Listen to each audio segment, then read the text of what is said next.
I want to ask you a question. Just answer to yourself. Have you ever felt lonely?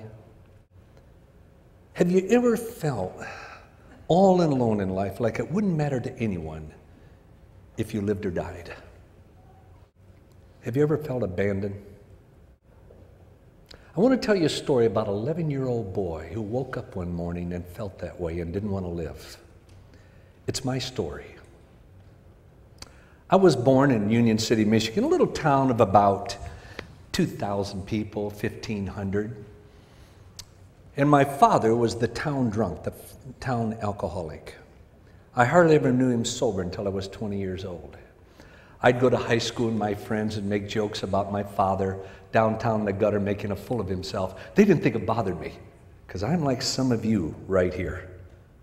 You know, where you can laugh on the outside when you're hurting on the inside.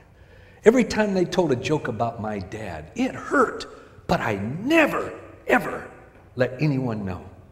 That's a secret I carried with me all through junior high, high school. We lived on a farm.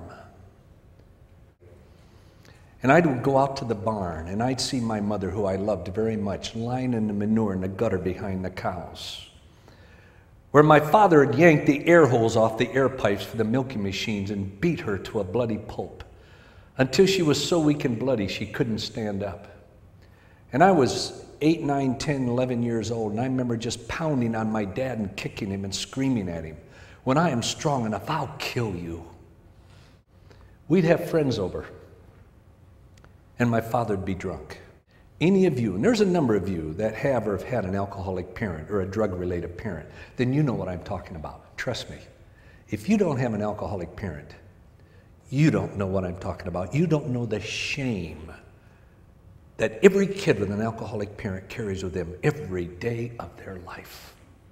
Especially when friends come over and your dad or mom's drunk. That's when that shame just totally captivates your life. And so when friends would come over and my dad would be drunk, and just a little kid, I'd grab him around the neck and I would pull him out through the dirt or the snow to the barn, and I'd drag him into the pen where the cows would have their calves, and I would just drop him on the straw. Then you learn to drive young on the farm. As a little kid, you learn to drive. So I'd take the car and I'd back it out of the garage and park it up around behind the silo on the other side of the barn so it couldn't be seen. And then when the friends would come, we'd tell him he had to go away, just so we wouldn't be shamed. And in case he woke up before the friends left, I'd go back out to the barn. My dad was just probably only about 5'8", and a very slender man. And so I'd get down under him and I'd prop him up against the boards. Then I'd put his arms through the boards like this, and I'd tie a rope from one arm to the other arm. And then I'd go around behind him and I'd make a noose, and I'd put it around his neck and tighten it. And then I'd put it around his feet, and as much as I could as a little kid, I'd pull that rope until his head would go all the way over that top board. Then I'd wrap around his feet and knot it. And I'd leave him there at 7 o'clock at night until 6, 7 o'clock the next morning. And I often remember as a kid going out there and he would still be alive. I just wanted him dead. I just wanted him to quit hurting my mother. I just wanted him out of my life. 2 months before I graduated from high school, I came home from a date on a Saturday night about midnight, walked into the house, and I heard my mother through the entire house just profusely crying, weeping. "Mom, what's wrong? What's wrong?" And I ran into her bedroom. And she sat up in bed just crying, saying, "Your father has broken my heart." And then she reached out, put her arms around me, pulled me to her, and she said, "Son, I've lost the will to live. All I want to do is live until you graduate. Then I just want to die." Boy, that was hard to hear as a kid. You know the irony? 2 months later, 61 days later, I graduated from high school. And the next Friday, the 13th, my mother up and died. Don't tell me you can't die of a broken heart. My mother did. My father broke it. And I hated him. I despised him for it.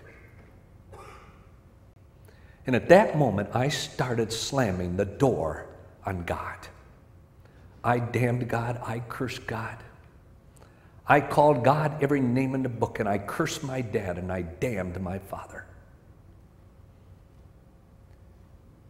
And for 7 years, I slammed that door. I enrolled in university, college. I went to college. In the first 2 weeks in college, I saw a small group of people. There weren't very many. There were 8 students and 2 professors, one of sociology and one of history. And their lives were different. They kind of, for example, they seemed to know where they were going in life. They seemed to have direction. They had something else that I admire in people. They seemed to have convictions. I don't know about you all here, but I like to be around people who have convictions. But what really got my attention is something you see everywhere. You have it here and all, but it was a different dimension that I saw. It's called love. But this is what was different. They also loved and cared for people outside their group. The way I was raised up, that was weird, and I wanted it. So I made friends with these students and professors, and after a couple weeks, we're sitting around a table in the student union.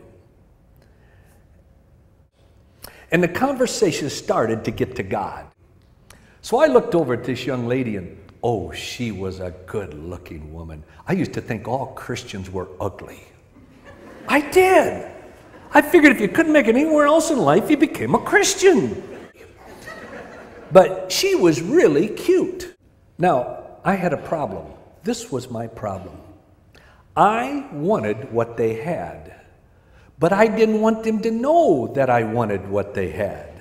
But all the time, they knew that I wanted what they had and that I didn't want them to know that I wanted what they had.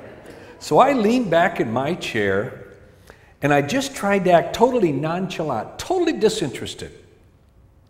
And I looked over at this young lady and I said, "Tell me, what changed your lives? Why are you so different than the other students, the professors, the leaders on campus? Why? What happened?" She looked back at me with a little smile, and that can be irritating. And she said 2 words I never thought I would ever hear in the university as part of the solution. She looked back at me and said, "Jesus Christ." I said, "Oh, for God's sakes, don't give me that garbage. I'm tired of that." And I won't share the words here that I used. And I lost my temper.